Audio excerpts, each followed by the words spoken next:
Welcome to another of my macrame keyring kits. Today we are making the triple keyhole. Just as we will do with every design, we first of all start off by taking one of our 1.5 meter strings and attaching it to our keyring with a lark's head knot. The way you do that is you fold your 1.5 meter length in half, you tuck it through front to back, and then you bring the tails of that length through the loop and tighten the loop all the way up to the keychain. See that again? I'm speeding up now. It goes through front to back and then the tails go through the loop that it creates. Two more of those. Fold the length in half, put it through front to back, and then thread the tails through the loop that you have made. You'll need to tighten them all up and squeeze them all together to get a nice tight finish. Once you've done that, you can look to start securing your keyring to your surface, however you would like to do that. Pins are included. I tend to do one in the top part and two in the ring to steady it side to side. You may want to shift where they are during the project just to find a better position. Have a play around and see how that works. You can see I've crossed them one over the other as I've done this. Here we go.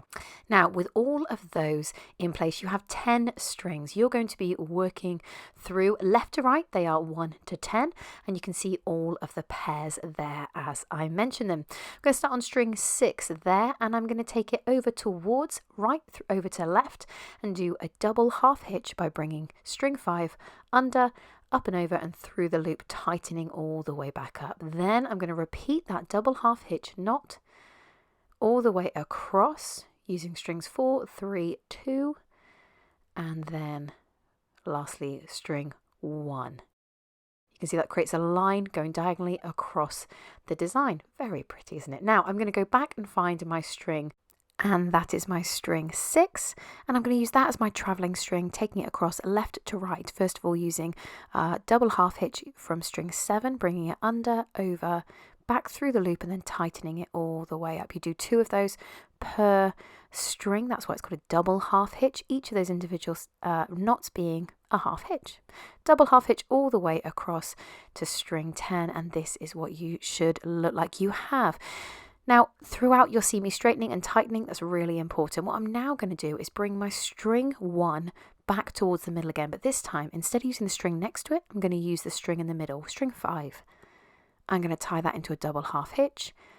There's 1 of it, and 2, that's the double. And then I'm going for what is now another string 5. Because the strings will move while you're doing them, you can see that I'm using the one that is closest to the middle, and that is creating a kind of twisted effect that is really lovely, really opening it up. Once I've done those 4 strings, I'm then going to repeat using the other side, bringing string 10 across towards the middle, bringing string 6 over to do a double half hitch, and then going for string 7, string 8, string 9, and then I'll need to join the 2 together. At this point I will bring string 5 across, and you can see I'm going to go under, up and over, double half hitch, over, still continuing on string 10. As I do this, I'm then going to carry that string further along to go to the leftmost point of the design. So string 4 with a double half hitch, string 3, double half hitching the whole way, and creating tension between the two, what you're going to be creating 2 keyholes just there. Making sure not to have a baggy gap between the sections. Really lovely, keeping that tight tension by pushing the knots up towards the start point. There we go, that is string 1 then.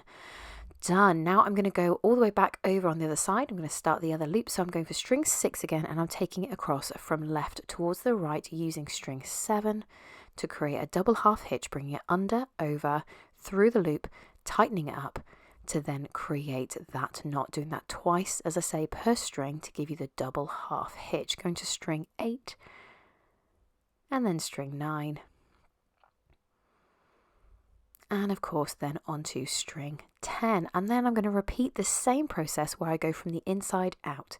As you can see, I speed it up nicely, but this is string 1 coming across, and then I'm using string 5, 4, 3, 2 on that one, and then bringing string 10 across and going 6, 7, 8, 9, and again creating that opening in the center, a hollow point in the middle, and then when I get to the center, carrying on with my string 10, bringing it all the way across, to the leftmost point. Then again, going from my string 6 and taking it across to string 10, repeating that middle section once more. You can always go back and watch it again, speeding up for you so you can see the end result more quickly, joining them in the middle to finish off. I'll slow it down now, see?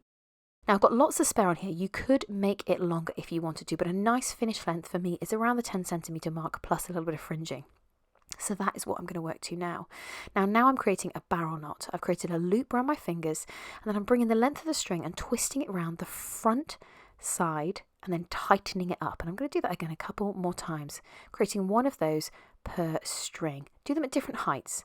So you can see I've created a loop, and then I'm using the end of the string to loop it round, wrap it round the front of that loop. I then pull the bottom string, the tail of it tight, and wherever I hold it in place is where the barrel knot will end up. Tightening up and creating them at different levels. The more times I wrap around that yarn, the bigger the barrel knot will be. So you can see I try and keep it fairly consistent, going for about 4, I think it is, 4 wraps around that front. Doing some shorter ones and some longer ones, just mixing it up. There you go, there's a nice long one there, isn't there? Tightening them up and changing the height. So as you tighten them, you can settle on where exactly they're going to be. You can see me fiddling around there, getting them to the right height. And I'll often try and do something that's not quite symmetrical, but that there is balance. They're not all long on one side, short on the other. Trying to mix it up so it's a little bit unexpected. They're not matchy-matchy, but you could make it symmetrical if you wanted, and you could make them all go to the same length. The choice is yours. And what you can do now is obviously you're going to need to trim all of those ends. So I trim just a centimetre or 2 underneath, trying again to keep that length consistent. And I'm going to have a whole load of offcut strings. Now I could have made the keychain longer, that is always an option, and then I wouldn't have had as much, but that's how you can do something ever so lovely with those end pieces. Here I'm going to make a tassel.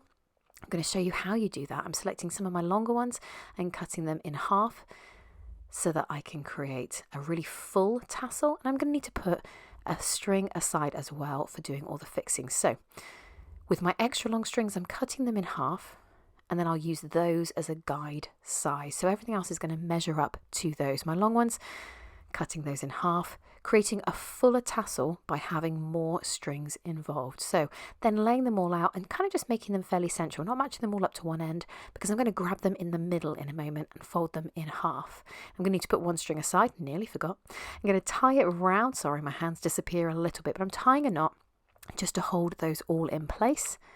And then what I will then do is tie the 2 ends that I've got of my string in my hands.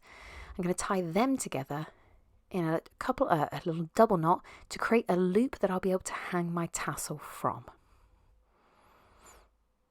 I can then, when I'm ready, I can then trim those ends. I always like a tight knot. Go back and tighten it. If in doubt, check it and tighten it. Excuse the wobbling. I think that's probably one of my children shaking the